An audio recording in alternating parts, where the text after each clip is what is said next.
यह आखिरी वार्निंग है। भागने की कोशिश बेकार है। ये डायरी मैं अपने पास रखूंगा। मैं किसी किस्म का रिस्क नहीं लेना चाहता। आप सभी का स्वागत है एक बार फिर से हमारे चैनल बाय ऑफ द स्टार्समैन, जहां आज हम आपको बॉलीवुड के ऐसे बेजोड़ एक्टर के दर्दनाक अंत के बारे में बताने वाले हैं जो पुलिस वाले के रूप में बहुत ज्यादा ही मशहूर हुआ करते थे। इस एक्टर की मौत बहुत ही दर्दनाक हुई थी। तो दोस्तों, आज हम जिस एक्टर के बारे में बात करने वाले हैं, आप उन्हें बहुत ही अच्छी तरह से जानते होंगे, जो हमेशा पुलिस अफसर के रोल में दिखा करते थे।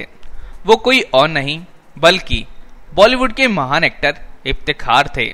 उनकी अदाकारी में ऐसा जादू था कि लगता ही नहीं था कि वो एक्टिंग कर रहे हैं। 50 और 70 का दशक मानो अभिनेता इफ्तिखार का ही हुआ करता था।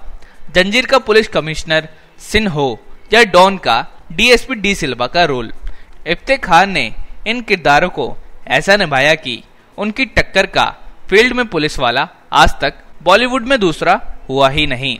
और आपको तो ये पता ही नहीं होगा कि इतना बेजोड़ एक्टर तो कभी अभिनेता बनना ही नहीं चाहता था।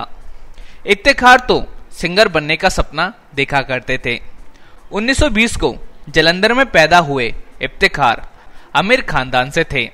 उनका पूरा नाम सैयदाना इफ्तिखार अहमद शरीफ था, लेकिन बॉलीवुड में वो सुपर कॉप इफ्तिखार के नाम से ही फेमस हुए। पिता कानपुर में नौकरी करते थे। ऐसे में इफ्तिखार का बचपन इसी शहर में बीता और इन्हें गाने का शौक भी था, जो कि के.एल. सहगल के दीवाने थे। और उन्हीं की तरह गायक बनने के लिए ये 20 साल की उम्र में ही घर छोड़कर कोलकाता आ गए थे।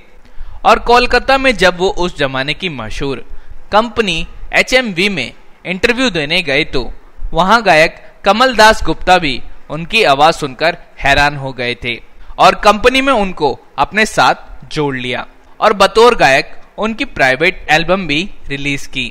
हालांकि कमल दास गुप्ता इफ्तिखार की पर्सनैलिटी से अच्छे खासे प्रभावित थे। इसी वजह से उन्होंने इनको गायक के रूप में नहीं बल्कि अभिनेता के रूप में काम दे दिया और बस यहीं से इनके ऊपर का कैरियर शुरू हो गया। तकरार फिल्म से इन्होंने कैरियर की शुरुआत की, जो साल 1944 में रिलीज हुई थी। इफ्तिखार जब मुंबई आए तो कुछ फिल्मों में साइड रोल करने के बाद उनके हाथ 1969 में फिल्म इत्तेफाक लग गई और इसी फिल्म ने उनकी जिंदगी बदलकर रख दी। और पहली बार वो इस फिल्म में पुलिस अफसर के किरदार में नजर आए थे। डायरेक्टरों को वर्दी में वो इतने जमे कि इसके बाद तो वो बॉलीवुड के सुपर कॉप बन गए। इतनी बेमिसाल अभिनेता की मौत बड़ी दर्दनाक भी हुई। जब इफ्तिखार कोलकाता में थे, उस समय उनकी बिल्डिंग में रहने वाली लड़की हना जोसेफ से उनको प्यार हो गया था और दोनों ने शादी भी कर ली थी। और बाद में हना ने अपना नाम बदलकर रिहाना अहमद रख लिया था। रिहाना ने 2 बेटियों को जन्म दिया, जिनका नाम सलमा और सहीदा था। साल 1990 की बात है, जब अभिनेता का करियर बहुत ही अच्छा चल रहा था और तभी अचानक बेटी सहीदा की तबीयत खराब हो गई और उन्हें चेकअप के लिए अस्पताल लेकर जाया गया। चेकअप की रिपोर्ट देख सभी दंग रह गए। सहीदा को कैंसर हो गया था, जो तेजी से फैलता जा रहा था। इसके बाद भी बेटी की हालत दिनों दिन बिगड़ती जा रही थी।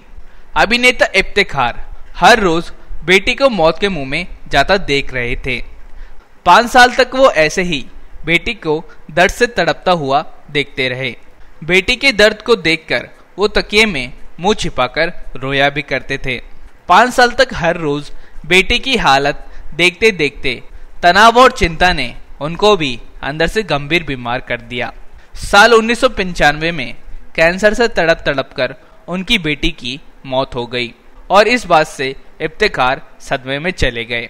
उनकी हालत इतनी खराब हो गई कि बेटी की मौत के 6 दिन बाद उनको भी अस्पताल में भर्ती करवाया गया, जहां इफ्तिखार पर कोई इलाज असर नहीं कर रहा था और 23 फरवरी को उनके शरीर को पैरालिसिस भी पड़ गया। बेटी के गम में डूबे इफ्तिखार फिर कभी उनके गम से उभर नहीं सके और बेटी की मौत के 1 महीने बाद ही 4 मार्च 1995 को उनकी दर्दनाक मौत हो गई। तो दोस्तों, आपको इस बेजोड़ एक्टर का कौन सा रोल सबसे ज़्यादा पसंद था, हमें कमेंट कर कर ज़रूर बताइएगा। और ऐसे ही और स्टोरीज को जानने के लिए आप हमारे channel bio of the stars को सब्सक्राइब भी कर सकते हैं।